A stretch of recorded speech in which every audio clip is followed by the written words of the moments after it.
والصلاة والسلام على رسوله الكريم وعلى آله وصحبه أجمعين. أعوذ بالله من الشيطان الرجيم. بسم الله الرحمن الرحيم.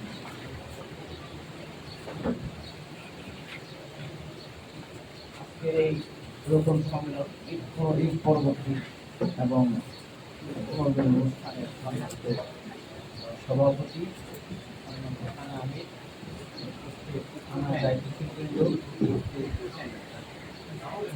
Councillor প্রার্থী এবং সামনে উপবিষ্ট রোপণ ভাইরা, আসসালামু আলাইকুম ওয়া রাহমাতুল্লাহ। আপনাদের এই বিতর্ক অনুষ্ঠানটা খুব উপভোগ করতেছিলাম আর কি। এখন যেহেতু বিচারক রায় এখনো দেয় নাই, আমি কথা বললে আবার কোন দিকে যায় এখন বলবো না। তবে আমি দুই পক্ষে এটা বলে দুই পক্ষে সেটাও বলে দিই কেন দুই পক্ষে। এটা হলো যে এক একটা কন্ডিশন এক এক রকম। মানুষ যখন ছোট থাকে তখন চারা গাছ থাকে, এই চারা গাছের লালন পালন যেমন মালিরা লালন পালন করে, তো মালি চারা গাছ লালন পালন না করে বড় হবে না। আবার বড় যখন হয়ে যায় ব্যক্তির একটা ব্যক্তির সত্তা ডেভেলপ করে, সেই ব্যক্তির সত্তার ইচ্ছা অনিচ্ছার গুরুত্ব অনেক বেশি, তার সাথে পরিবারের সহযোগিতা লাগে। তার মানে আসলে একে অপরের পরিপূরক, এইটাই হলো মূল সারাংশ, এটাই সংগঠনের ব্যাপার। কিন্তু আসলে আপনাদেরকে একটু আলোচনা করতে, একটু আনন্দ পাওয়ার জন্য, একটু চিন্তা ভাবনা করার জন্য, ব্রেন স্টর্মিং করার জন্য ব্যবস্থা করছে বলে আমার মনে হয় দুটোই গুরুত্বপূর্ণ। একে অপরের পরিপূরক, একে অপরকে সাহায্য করবে। যখনই সাহায্য না করে একটা আসলে কোনোটাই একটা সাহায্য না করলে পূর্ণভাবে কাজ করতে পারে না, আসলে কিছু না কিছু ল্যাকিংস থাকে। যাই হোক, আলহামদুলিল্লাহ আমি আপনাদের সাথে আজকে আরো দু একটা প্রোগ্রামে আপনাদের সাথে অ্যাটেন্ড করার সুযোগ হয়েছিল মনে হয়, এই একটা হোটেলে না একটা প্রোগ্রাম অ্যাটেন্ড করা হয়েছিল। আজকে আরেকবার হলো, বারবার আসার কারণে আপনাদের সাথে আরো বেশি সম্পর্ক ডেভেলপ করবে এবং আরো বেশি পরস্পরের সাথে কাজ করতে পারবো ইনশাআল্লাহ। এর আগে 15 বছর তো আসলে একদম দূরত্ব ছিল। আর আমার এই প্রথম দিকে আমি বৃহত্তর উত্তরার অল্প কিছুদিনের জন্য সেক্রেটারি ছিলাম, সেই 9 সালে। তখন আপনারা অনেকেই হয়তো কম বয়সী ছিলেন, আবার কেউ হয়তো বয়সী ছিলেন। তখন মুজাহিদ ভাই আমাকে কিছুদিন, সেক্রেটারি অল্প দিন ছিলাম মাত্র, কিছুদিন পরেই এসে বললেন যে আপনাকে শিক্ষক পরিষদে যাওয়া লাগবে। সঙ্গে সঙ্গে শিক্ষক পরিষদে নিয়ে যা আমাকে দায়িত্ব দিলেন, কেন্দ্রীয় সেক্রেটারি দায়িত্ব। তখন ওই কাজটা করতে হলো 9 সাল থেকে আপনার 17 সাল পর্যন্ত। এই জন্য এরপর থেকে আসলে শিক্ষকদের সাথে থাকার কারণে এখানকার লোকাল আন্দোলনে থাকার সুযোগটা কম হয়েছে, আসা যাওয়া কম হয়েছে। 17 সালের পর থেকে তো চলাফেরা সবারই সীমিত ছিল, তাই না কথাটা? এটাই। আর আমি এখন আমার মানে এই ব্যাপারটা ছাড়া চলতি দায়িত্ব যেটা, সে আপনারা অনেকে জানেন না হয়তো, আমি কেন্দ্রের শিক্ষা বিভাগের একটা বিভাগ আছে, সেটার সদস্য হিসেবে কাজ করছি। আর আমি শিক্ষক পরিষদ থেকে নিজেই একটু মানে ব্যক্তিগত রিসার্চে শিক্ষায় কাজ করব বলে একটা অব্যাহতি দিয়েছিলাম তখনকার সময়ে, 15 সালের পরে। 15 সালে চাইছিলাম ও 17 সালে অব্যাহতি দিয়েছিলাম আমাকে। এখন আমি কেন্দ্রের শিক্ষা বিভাগের সদস্যের কাজ করছি, আপনার প্রফেসর মুজিবুর রহমান সাহেবের সাথে, তিনি আমাদের দায়িত্ব কেন্দ্রে ইউনিটে আছে। আর এখন তো দায়িত্ব এটা এসে গেছে, তো আলহামদুলিল্লাহ। এখন যে আলোচনার বিষয় সেটা হলো যে, এটা তো আপনারা সবাই, আমি এখানকার যারা মূল দায়িত্বশীল রকম ভাইদের সাথে দেখা হলো, সৌভাগ্যের ব্যাপার। এখন ঈদের পরবর্তীতে 11 থেকে শুরু করে যে পক্ষ চলছে, এখানে আমরা সবাই কাজ করবো ঠিকভাবে। আর আপনারা যেহেতু রকম বেশি আলোচনা ব্যাখ্যা করার প্রয়োজন নাই, এটা আমাদের সৌভাগ্য যে আল্লাহ তাআলা আমাদেরকে ইসলাম এর পথটা চেনার সুযোগ দিচ্ছেন, তাই না কথাটা? চিনে আমরা এই পথ চলার চেষ্টা করছি। রোপণ হওয়ার কারণে এটা আসলে একটা ইসলামী আন্দোলনের এটা প্রাথমিক ব্যাপার, তাই না কথাটা? যে একটা মৌলিক ব্যাপারগুলো আমরা বুঝছি, এটাই মনে করা হয়। কিন্তু তারপরেও এটার কোনো লিমিটের কোনো শেষ নাই, এটা কোনো লিমিট নাই, তাই না কথাটা? আরো বেশি নিজেকে ডেভেলপ করার অনেক ব্যাপার আছে, ডেভেলপ করবো। সেটারই হয়তো একটা উদ্যোগ এই আজকের এই বিতর্ক প্রতিযোগিতা। আর মানে বিশ্ব আগায় চলতেছে, তাই না? কোরআন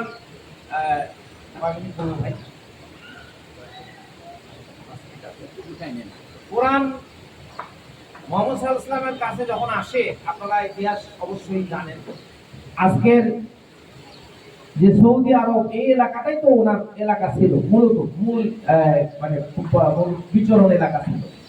এর পূর্ব পাশের এলাকাটা হলো ইরানের সাম্রাজ্য, পার্সিয়ান এম্পায়ার, আর পশ্চিম পাশের এলাকা মানে সিরিয়া থেকে শুরু করে পশ্চিম দিকে পুরো ইউরোপ, এটা ছিল রোমান এম্পায়ার। মানে কতটা এই দুটো সাম্রাজ্য হাজার বছরের সাম্রাজ্য ছিল, প্রতিষ্ঠিত ছিল।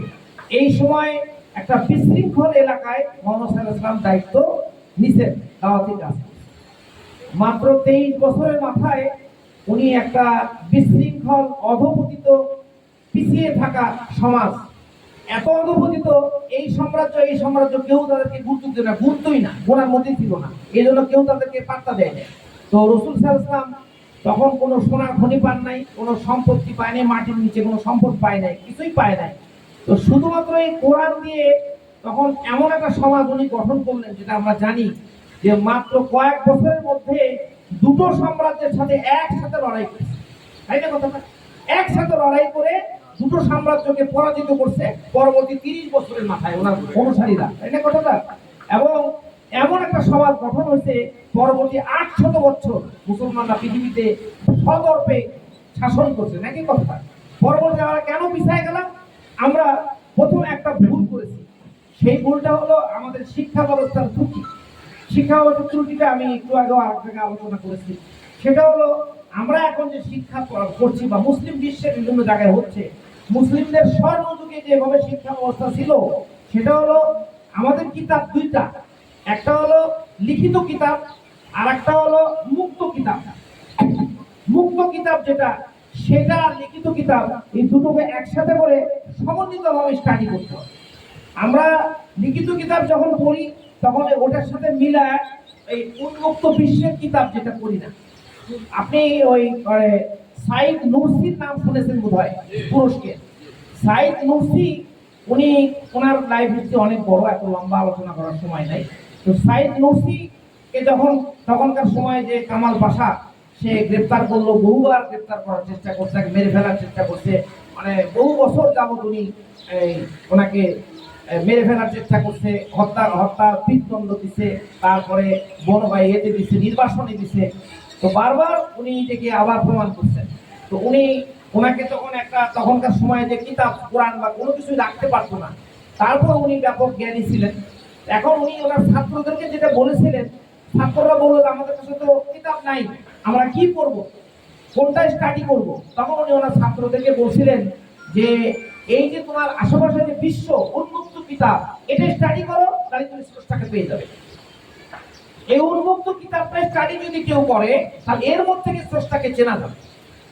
সেটা আমরা বুঝি। এখন আমাদের কাছে লিখিত কিতাব কোরআন আছে, এটা পড়বো, আর উন্মুক্ত কিতাব, এটা লম্বা আলোচনা করলে অনেক আলোচনা করা যাবে।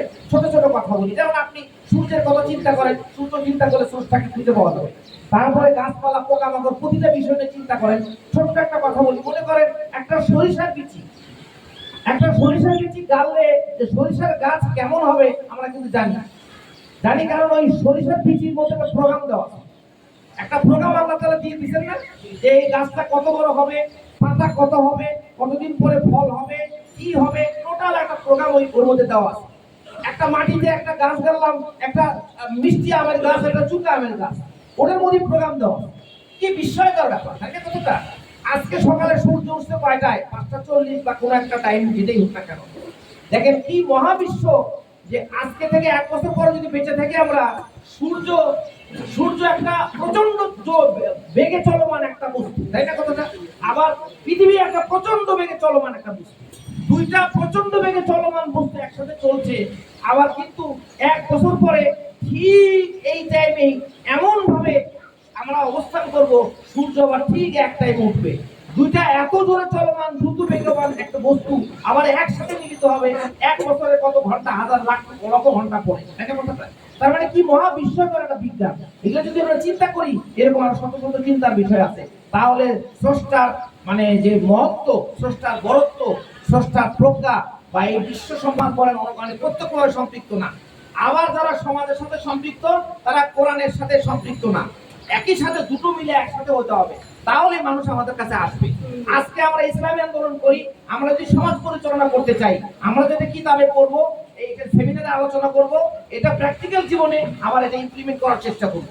আজকে দেখা গেল দুশ্চরিত্র একটা ব্যক্তি, সে অন্য একটা পার্টি করে, মানুষ তার কাছে যায়, জানে ওখানে গেলে আমি আমার থানায় ধরা পড়ছি, আমার গাড়ি নষ্ট হয়েছে, এলাকায় কেস হয়েছে, ওই লোকটা আমার সমাধান করবে। এই লোকটা মসজিদের আলেম, মসজিদের খতিব, উনি আমার সমাধান করে না, এজন্য ওনার কাছে যায় না। জানে ওই লোকটা চরিত্রহীন, তার কাছে যায়, কারণ লোকটা সামাজিক প্রবলেম গুলো সলভ করে। আমরা যদি এই জ্ঞানটা নিয়ে যদি সমাজে নামি, তাহলে লোকেরা আমার কাছে আসবে, তাই না কথাটা? আমরা যে সামনে ইলেকশনটা, এটা একটা মানে সমাজে কেন্দ্রবিন্দু হওয়ার জন্য আজকের আমাদের বিশ্ব যে পরিচালনা করতেছে, জ্ঞান এবং শক্তি দুটো একে অপরের সাথে জড়িত, নাকি কথাটা? যখন মোহাম্মদ সাল্লাল্লাহু আলাইহি ওয়াসাল্লাম মানে যখন মক্কা কেন্দ্র, মদিনা কেন্দ্র ছিল, এক সময় অনেক জ্ঞান এবং শক্তি এক জায়গায় ছিল। তারপরে দামেস্ক আসলো, জ্ঞান শক্তি এক জায়গায় ছিল। বাগদাদ আসলো, ছিল। এর আগে গ্রিসটা ছিল, জ্ঞান এবং শক্তি এক জায়গায় ছিল। পরবর্তী রিসেন্ট বিশ্বে ব্রিটেন, ফ্রান্স, এরা ছিল বিশ্বের শক্তির কেন্দ্র, এখানে জ্ঞান এবং শক্তি এক জায়গায় ছিল। আজকে আমরা আমেরিকাকে পছন্দ করি আর না করি, জ্ঞান এবং শক্তি এক জায়গায়, তাই না কথাটা? এটা যদি আমরা দখল করতে চাই, জ্ঞান এবং শক্তি যখন আমাদের কাছে আসবে, পুরো বিশ্ব আমাদের কাছে আসবে। আমরা এই জন্য কোরআন স্টাডি করছি, কোরআনের সাথে বিজ্ঞান মিলায়, বিশ্ব মিলায় যখন স্টাডি করব এবং সমাজে মানুষের উপকার করব, তাহলে হবে। যেমন আমরা এখন কাজ অলরেডি করছি, কিছুদিন আগে সিটি কর্পোরেশনের যে 2-3টা প্রোগ্রাম হলো, আমরা গেছি। আপনারা এখানকার থেকে আমাদের কমিশনার প্রার্থী সাহেব উনিও গেছিলেন, এবং গত কয়েকদিন আগেও গেছিলেন। এলাকার প্রবলেম গুলো নিয়ে আলোচনা হয়েছে, ক্রিকেটের প্রবলেম আলোচনা হয়েছে কয়েকদিন আগে, আবার অন্যান্য আলোচনা হয়েছে। মানুষের সমস্যাগুলো যদি আমরা ফেস করতে পারি, এখানে আমি ইলেকশনে দাঁড়াইছি, এখানে আমি ব্যক্তিত্ব না, আপনারা টোটাল মিলেই তো একটা বডি। মনে করেন এলাকায় একটা সমস্যা হলো, সেই সমস্যাটা সেই লোকটা আশরাফুল লোকের কাছে যাবে কেন? খালি ওই লোকটার আশেপাশে আপনারা থাকবেন, আপনারা প্রবলেমটা বুঝবেন, তারপরে এখানকার থানা আমির সাহেব দায়িত্বশীল সবার সাথে প্রবলেম মিলে সলভ করবে, তাহলেই মানুষ আমাদের কাছে আসবে। না হলে শুধু শুধু যতই কোরআন হাদিসের কথা বুঝাই, আমাদেরকে মানুষ সমর্থন দিবে না, ভোট দিবে না। আমরা এই জন্য মানে কোরআনের জ্ঞান এবং এই এখনকার প্রচলিত জীবন ব্যবস্থা জ্ঞান বিজ্ঞানের সাথে মিল করে মানুষের জীবনটাকে সহজ করার জন্য যদি কাজ করি, তাহলে মানুষ আমাদেরকে সহযোগিতা করবে, আমাদেরকে ক্ষমতায় আনবে, তাহলে ইসলাম ক্ষমতায় প্রতিষ্ঠিত হবে। এই কথাটা বললাম, আপনারা এই ব্যাপারে সবাই সচেতন হবেন এবং সামনে আমরা আগায় যাব। আমরা কাজ করছি সব ব্যাপারে, প্রশাসন এবং সিটি কর্পোরেশন সবার সাথে কাজ করছি। তা আমি আর কথা বাড়াতে চাচ্ছি না, সময় কম। আর মানে এখন ইলেকশনের কাজ শুধু না, সব কাজই চলছে। এখন উনি যেটা বললেন একটু আগে, সব কাজ আমাদের ইলেকশন কেন্দ্রিক, কিন্তু ওই আমরা